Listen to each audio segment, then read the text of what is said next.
Yeah, I'm here with Lauren Sheets Jarrell again from the American Tort Reform Association. We talked earlier about judicial hellholes. One of the last points in terms of what's impacting them, litigation funding, and no one better to talk about that than Lauren Sheets Jarrell. Thanks for joining us again, Lauren. Thanks for having me. Now, Lauren, as I understand, when we talk about litigation funding, there's actually kind of two aspects to it.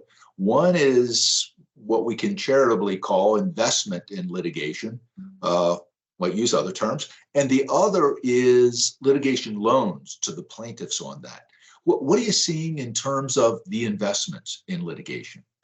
So third-party litigation investments, they're hedge funds, they're investment firms that are providing millions of dollars at the outset to plaintiffs' firms across the country, allowing them to bring class action, mass torts litigation that they may not otherwise be able to bring because of the upfront costs. It's allowing them to spend millions of dollars on trial lawyer advertising, to find expert witnesses, to really get this litigation off the ground. And it's been a driving force behind the increase in nuclear verdicts that we're seeing across the country and just the overall climate of lawsuit abuse. My understanding is the EU is looking at banning it now. Yes, the EU has taken some significant steps this fall towards really placing some important restrictions around it. They're requiring disclosure because what's happening is that both the courts and the other parties are not aware when this investments are taking place. So they're unaware that a third party has a significant financial incentive in the litigation or interest. And so they're requiring that disclosure and several other things. So we're hoping that by the EU taking these steps, this will place pressure on the US Congress to take similar steps. Yeah, let's talk about the plaintiff loans or the litigation loans that we have on those. What are they doing and how do they work? Unfortunately, this is a very predatory practice that's preying on the vulnerable.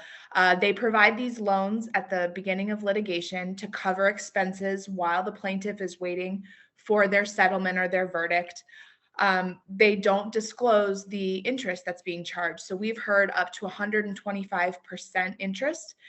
They'll say we're charging 20 to 30% or 5-6% monthly, but that quickly compounds. And then the plaintiffs are refusing to settle for very reasonable amounts because when they do the calculation, they realize that they're not even going to break even when it comes time to having to pay off these massive loans that have grown over the course of litigation. So it's prolonging litigation, it's driving up the costs and the settlement money, and it's really placing some of these plaintiffs in a very difficult situation.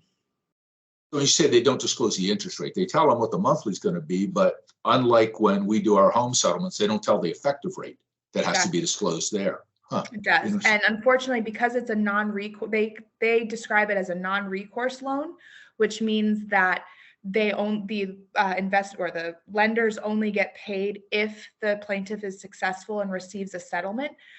They have been able to, in some states, skirt around state usury laws.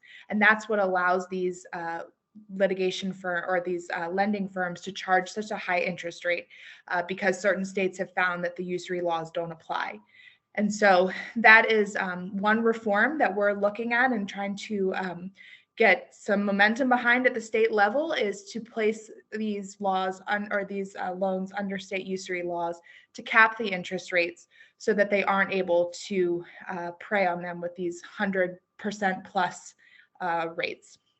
Now, just to put it in perspective for the folks listening, I think you used the example, and I heard you speak before, in terms of over 18 months, what this means to these loans on this. It can quickly double the loan, even triple. I mean, it's really unbelievable what we have seen. Like I said, 125%. And unfortunately, even if the plaintiff only receives $1, they are required to repay the full loan amount. So in some instances, it's more beneficial for a plaintiff to lose their lawsuit so that they don't have to repay the lender. And that's really not what the civil justice system is about. We're supposed to make you whole. It's supposed to be a fair system. But with this third party impact, it has really severely shifted the balance. Any relationship between the plaintiff attorneys and the loans, separate entities, some of both? How does that work? Sometimes the plaintiff's attorneys aren't even aware of these loans. We've heard instances where plaintiff's attorneys and defense attorneys have entered into a room to come to a settlement agreement, and when the plaintiff lawyer is very pleased, thinks it's a fair offer, returns it to their client, and they refuse. And they're shocked by this, and then they realize that it's because the plaintiff has taken out one of these loans and owes more money. So again, similar to the investment funds and firms, disclosure is really important as well. All of the parties, including the judge, need to be aware that a plaintiff has this loan on the table and that they are required to repay it, similar to how insurance policies are disclosed in litigation. Lauren, thank you as always. Great insight. Thank you.